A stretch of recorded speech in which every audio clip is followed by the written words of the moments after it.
pesantren Al-Zaitun ini sejak kapan coba berdiri? Iya loh, banget itu. Ya, kan? Kalau pada sadar apa ya? Benar.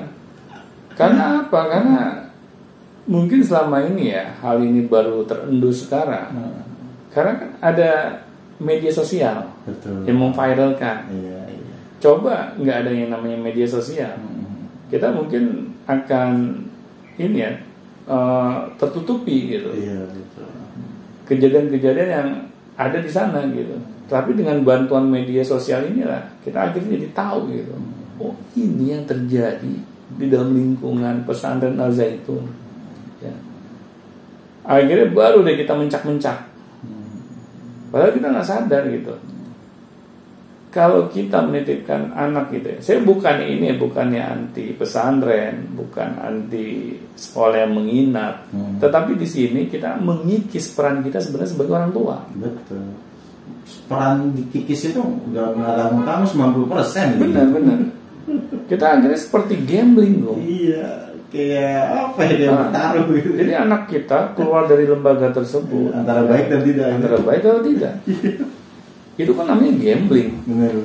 Kita kayak mengundi nasib gitu. Tetapi yang kita undi nasib anak kita. Ini masalahnya, Bung. Masa sih kita tega gitu ya dengan anak kita sendiri gitu. Kita menjauhkan mereka gitu dari orang tuanya.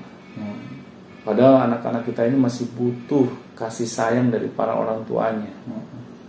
Makanya wajar dong kalau kita menitipkan anak ya ke pihak luar. Akhirnya pas anak kita ini gede dititipin lagi juga.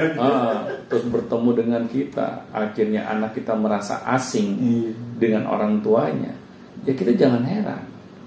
Kan selama ini kita tidak pernah yang namanya berdekatan gitu, bertemu secara fisik. Kita misalnya ketemu ya setahun sekali gitu misalnya. Ya bagaimana ikatan batin itu bisa tumbuh gitu. Ikatan batin ini kan perlu diupayakan juga. Sedangkan kita sebagai orang tua maunya tahu beres. Ya mentang-mentang kita punya uang, dikasih kelebihan oleh Tuhan, ya sudah. Kesannya kita tuh pengen memberikan yang terbaik buat anak.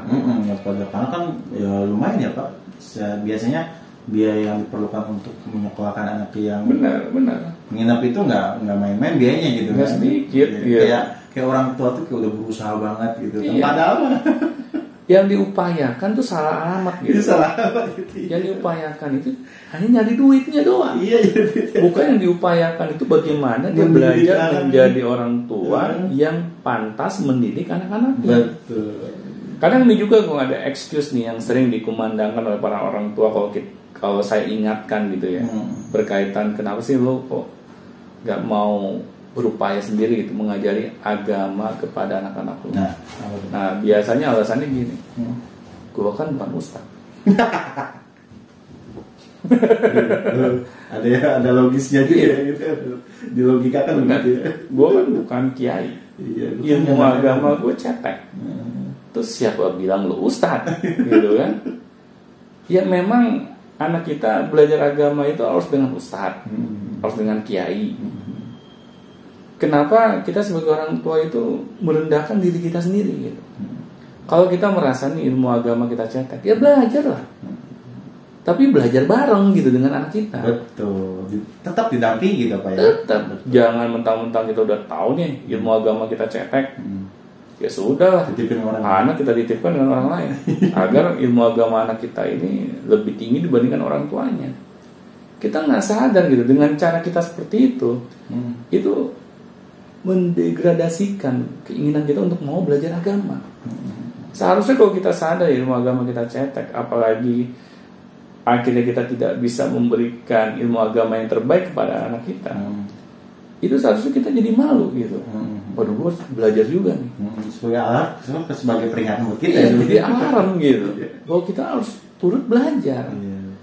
Jangan sampai kita menginginkan anak kita belajar ilmu agama ya setinggi-tingginya, sedangkan orang tuanya itu tetap jalan di tempat. Dia tidak memiliki keinginan mau belajar. Ini yang masalahnya, Bung. Akhirnya kan kita nggak sadar gitu. Semakin ilmu agama kita cetek, bagaimana kita bisa memiliki amalan soleh yang luar biasa gitu. Karena namanya amalan dengan ilmu itu jangan beriringan. Nggak mungkin gitu kita memiliki amalan soleh yang luar biasa, sedangkan ilmu agama kita cetek. Iya, betul. Pasti akan timpang gitu. Kita pernah dengar ya, yang namanya amalan itu bisa tertolak loh. Ya. Kalau nggak dibarengi dengan ilmunya. Ya.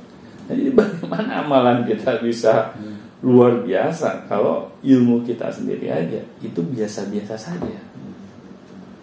Nah di sini Gung sebenarnya menjadi peringatan gitu ya bagi saya pribadi, bagi para orang tua, ya bagi masyarakat gitu. Jangan sampai gitu kita berharap terlalu besar gitu ya kepada pihak luar. Apalagi di sini para orang tua itu ingin tahu beres gitu bahwa yang berhak mendidik agama untuk anak-anaknya itu hanya orang-orang yang dia pandang gitu ya memiliki makom yang berbeda gitu. Padahal Gung, kalau kita ya, berkaca ya dengan kejadian saat ini gitu, ini sebenarnya sekedar peringatan dari Tuhan untuk menyadarkan para orang tua bahwa tanggung jawab utama dalam mendidik anak-anak kita adalah kita sendiri. Orang tua sendiri. Oke, baik. Terima kasih Pak Doni atas sama-sama pada hari ini. Ya, silakan mau tanyakan orang tua atau misalnya orang tua yang mau bertanya, silakan langsung saya di kolom komentar atau misalnya di link deskripsi sudah kita sediakan semuanya. Dan semoga bermanfaat dan sampai jumpa di Beyond Education selanjutnya. Sampai jumpa teman-teman.